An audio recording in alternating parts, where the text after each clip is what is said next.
Mustikaning sasana pahargyan ya penganten putri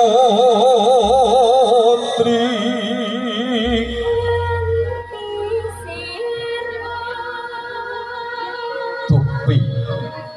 pusparipurna nggih ngabdi busana ngabdi saluratipun angel sadana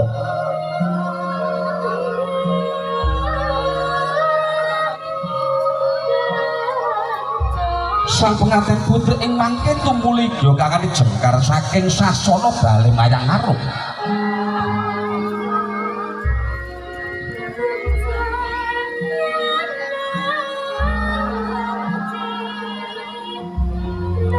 tumapak tumuju wonten ing sasana pahargyan ya lenggah wonten ing sasana kursi gading irnenggo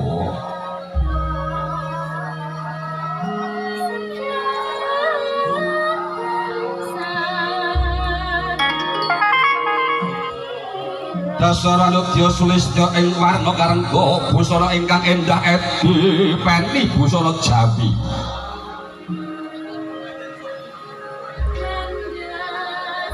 ingkang kaemba busananing prameswarina topating galebyar pating cawulet pindhanipun kadya Kartika ingkang sesilih pernah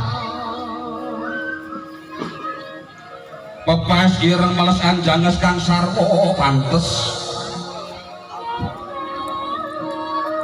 kawistara ngagem cundhuk mentol ingkang cacah wilangan sapta utawi 7 ing pangajab mugia sang pinahargya ngenyok bangun bali wisma ing madyaning bebrang agung tansah pikantuk pitulungan saking ngersane Gusti kang akrab jagat ugi tansah pikantuk pitulungan saking sasama samaning dumadi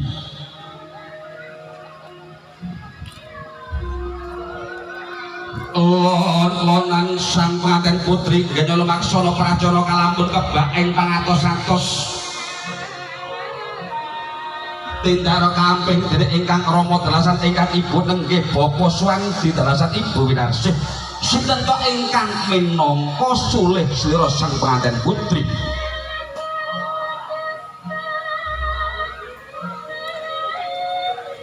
Penanggih Pustikane Dyah Indri Mindi Astuti kawistara tindake rawuh enggah wonten ing siti inggil palenggahan penganten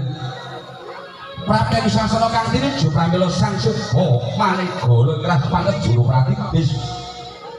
atur sasmita mring sareng bahagian lenggah wonten ing kursi dampar rinengga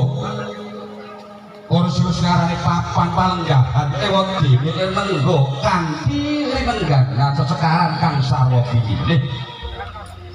ingkang mangkono saya amimbuhi asri istri sajroning taman sari ing siti hinggil palenggahan penganten